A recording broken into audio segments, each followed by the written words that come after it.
Concours d'écriture 2024 du G2T, groupe de travail sur la transmission du CDHA. Frédéric Sarboni-Sanchez, Le chant des deux rives. Les pavés usés des ruelles tortueuses du quartier latin résonnaient sous les pas de Chloé, tandis qu'elle serrait contre elle un ouvrage d'Albert Camus, telle une relique précieuse. Son esprit, emporté par les murmures des mots, s'envola vers des rivages lointains, une terre d'exil que son cœur convoitait sans l'avoir jamais foulée. Oran. Issue d'une mère pied-noir aux racines maltaises et majorquines, entremêlées, et d'un père français de souche, Chloé portait en elle une dichotomie identitaire. Malgré son quotidien parisien, rythmé par les allées et venues du métro, les parfums enivrants des cafés et les expositions d'art qui nourrissaient son âme, elle ne cessait d'être confrontée à cet indéfinissable sentiment d'altérité. Son être se déchirait entre deux cultures, deux identités, deux mondes. Ce soir-là, tandis que ses doigts caressaient les pages jaunies du livre de Camus, un passage la saisit avec une intensité foudroyante. Je retrouvais ici l'ancienne beauté, un ciel jeune, et je mesurais ma chance, comprenant enfin que dans les pires années de notre folie, le souvenir de ce ciel ne m'avait jamais quitté. Ces mots résonnèrent en elle telle une vibration tellurique, un appel ancestral qui fit trembler son âme. Les paupières closes, elle s'abandonna aux visions d'un soleil ardent, embrassant le sable chaud d'Oran, d'une brise marine effleurant son visage, de senteurs épicées et florales, tourbillonnant dans l'air. Une vague de nostalgie déferla en elle, un profond sentiment d'appartenance à un tout qui la dépassait. Au lever du jour suivant, une détermination nouvelle brûlait en elle. Plus de tergiversation, il était temps de répondre à l'appel de cette terre qui la hantait depuis toujours. D'une voix fébrile, elle partagea avec sa mère ce projet insensé. Un lourd silence, chargé de non-dits, plana avant que la voix tremblotante de sa mère ne le brise enfin. « Chloé, Oran t'attend. Pars, découvre tes racines, vis ton rêve. » Dans les semaines qui suivirent, une effervescence de préparatifs s'empara de Chloé. Visa, billets d'avion, réservation d'hôtel, tout fut organisé avec une méthodique efficacité. Mais à chaque étape, un frisson d'excitation parcourait son échine. Enfin, elle foulerait le sol de ses ancêtres, rencontrerait les derniers vestiges des amis de sa famille, explorerait une culture qui lui était si intimement liée. Le jour tant attendu arriva. Le cœur battant la chamade, Chloé gravit les marches de l'avion. Une vague d'appréhension et d'exaltation déferlant en elle. Elle laissait derrière elle le confort de ses habitudes parisiennes pour s'abandonner à l'inconnu. Pourtant, une certitude apaisante la berçait. Ce voyage marquerait un tournant dans sa vie. Par-delà les nuages, elle murmura les mots de Camus, telle une promesse solennelle.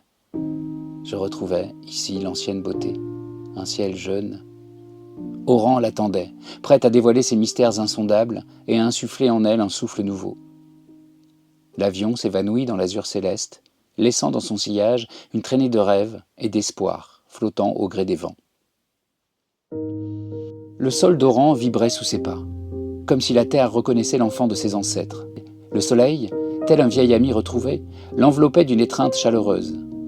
Ses narines se délectèrent des effluves envoûtants, d'épices et de fleurs d'oranger, évoquant des souvenirs enfouis. Chaque senteur, chaque son, chaque image invitait à explorer les trésors de cette terre ancestrale. Dès ses premiers pas hors de l'aéroport, Oran dévoila son âme effervescente à Chloé. Les klaxons des voitures se mêlaient aux appels des marchands et aux rires d'enfants, créant une symphonie urbaine unique.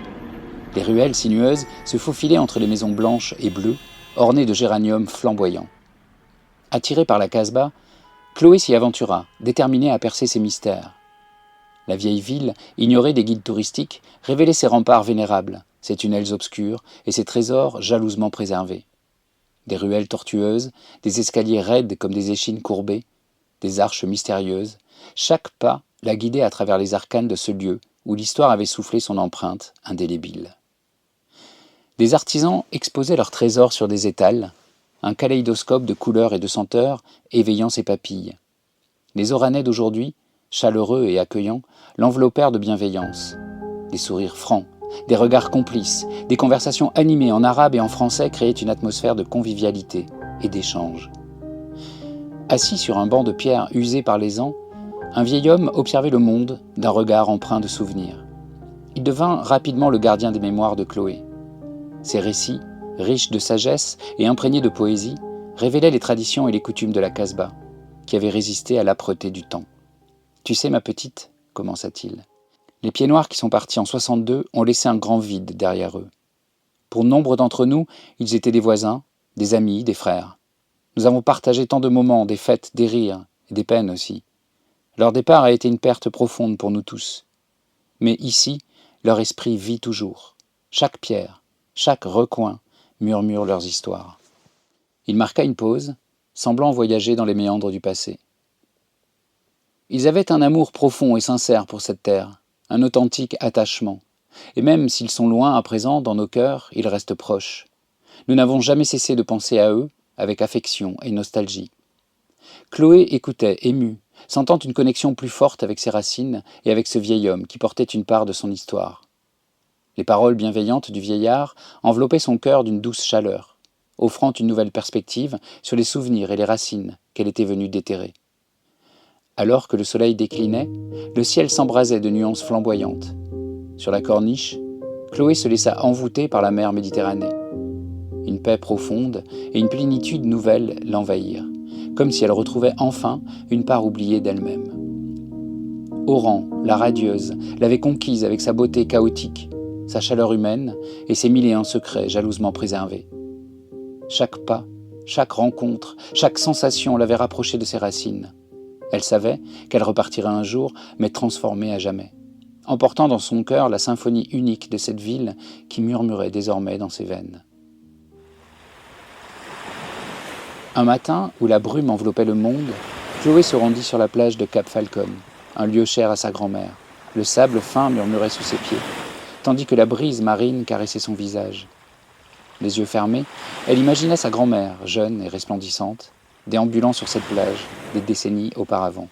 Assise sur un rocher d'obsidienne, elle ouvrit le recueil d'Albert Camus, effleurant les pages jaunies jusqu'à son passage favori. Une vague de souvenirs la submergea. Des images de sa grand-mère racontant des histoires d'Oran, de sa vie avant l'Exode et de la beauté de cette terre qu'elle avait quittée avec le cœur meurtri. Des larmes roulèrent sur ses joues, mais ce n'étaient pas des larmes de tristesse. Pour la première fois, Chloé comprenait réellement sa grand-mère, son sacrifice et son attachement indéfectible à ses racines. Elle ressentait une connexion profonde, une filiation transcendant le temps et l'espace. Elle se leva, regarda l'immensité de l'horizon. La mer s'étendait devant elle, infinie et bleue, reflétant les nuances du ciel. Un sentiment de paix l'envahit, apaisant son âme. Elle savait qu'elle était à la bonne place, sur la terre de ses ancêtres, suivant les traces de celle qui lui avait tant appris. Durant les jours suivants, guidée par les murmures du passé, Chloé parcourut l'Oranie avec émerveillement. Les paysages à couper le souffle ravivaient les récits empreints d'émotions que lui contait autrefois sa grand-mère sur l'Algérie d'avant 62. Chaque rencontre avec les rares pieds noirs demeurés sur cette terre meurtrie, où les anciens, qui avaient partagé leur vie, tissaient un nouveau fil précieux dans la tapisserie de son histoire familiale, nourrissant son âme de leurs effluves réconfortantes. Des récits ancestraux murmuraient à son oreille, transmettant des traditions qui s'enroulaient autour de son cœur. À chaque échange, elle se sentait plus connectée à ses racines et à cette terre qui avait façonné l'identité des siens durant 5 générations. Son périple devenait un vibrant hommage à la mémoire des pieds noirs, à leur culture et à leur attachement indéfectible pour cette terre. Son identité n'était plus un puzzle aux pièces éparses, mais une mosaïque resplendissante où se mêlaient les influences françaises et méditerranéennes. Elle comprenait que son histoire personnelle était liée aux grandes migrations du XIXe siècle vers l'Algérie, un dialogue complexe, écrit au fil du temps. Ce voyage n'était pas une simple exploration du passé, mais une quête de soi, une transformation intérieure. Chloé s'affirmait comme une femme plurielle, fière de son métissage culturel. Les rencontres et les découvertes façonnaient son identité réaffirmée, un kaléidoscope d'expériences et de valeurs singulières.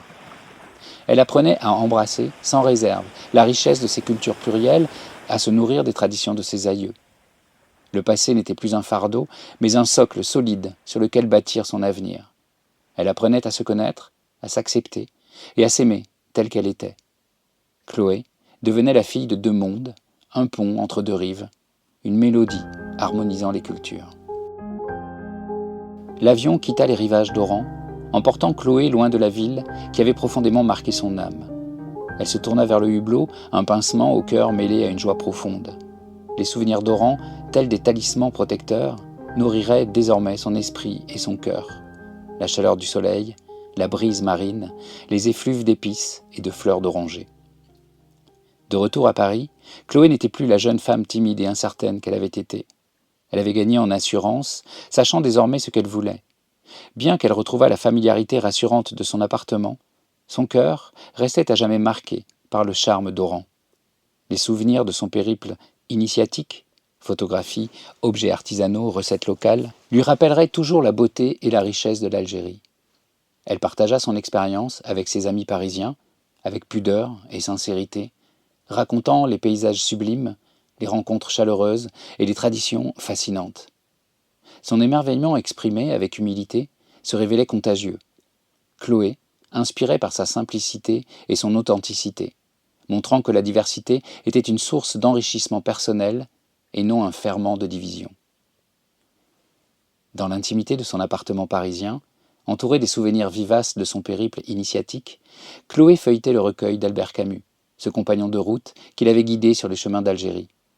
Les mots du célèbre écrivain résonnaient en elle avec une intensité décuplée, évoquant la beauté brute de l'Algérie et la résilience de l'esprit humain face à l'adversité. Chloé avait vécu sa propre folie intérieure, son propre voyage initiatique à travers les méandres complexes de son identité duale. Comme Camus, elle avait toujours préservé au plus profond d'elle-même le souvenir vivace d'un ciel resplendissant de jeunesse, d'une beauté intacte. Ce ciel jeune et limpide, c'était l'Algérie, la terre où ses ancêtres avaient autrefois vécu et où ses racines étaient profondément ancrées. C'était l'amour inconditionnel de sa grand-mère, la richesse d'une culture singulière. C'était l'essence même de ce qui la définissait et lui insufflait la force d'avancer, inébranlable. Refermant le livre avec douceur, Chloé regarda Paris, ses lumières scintillantes dansant dans la nuit. Elle savait qu'elle appartenait à deux mondes, mais n'était plus déchirée. Elle embrassait avec fierté son héritage français et pied noir, puisant dans ce terreau unique pour construire un avenir prometteur. Les mots de Camus continuaient de résonner en elle, rappelant que la vie était un long périple semé d'embûches, mais aussi de grâces insoupçonnées. Il lui murmurait que l'espoir était toujours permis, même dans les heures les plus sombres. Le voyage de Chloé en Algérie n'était pas terminé, il se poursuivrait indéfectiblement dans son cœur et son esprit.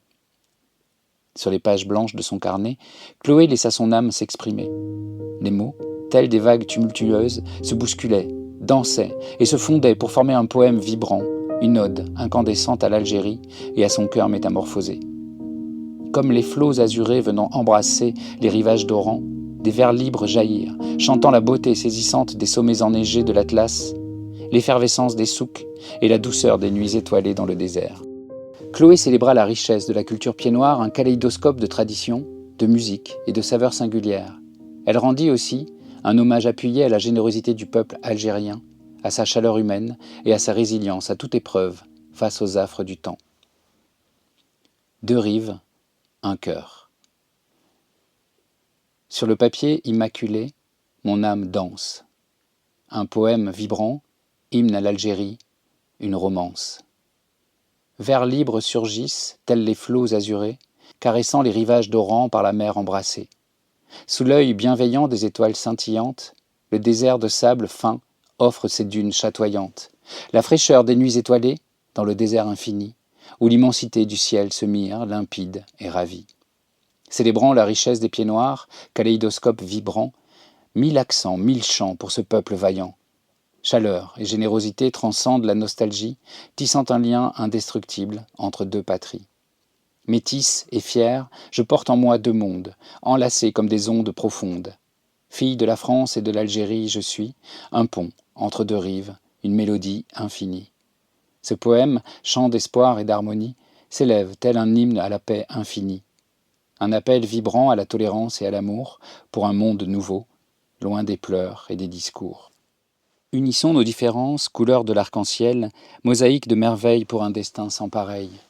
Bâtissons ensemble un avenir radieux, avec l'amour et la bienveillance pour seul guide lumineux.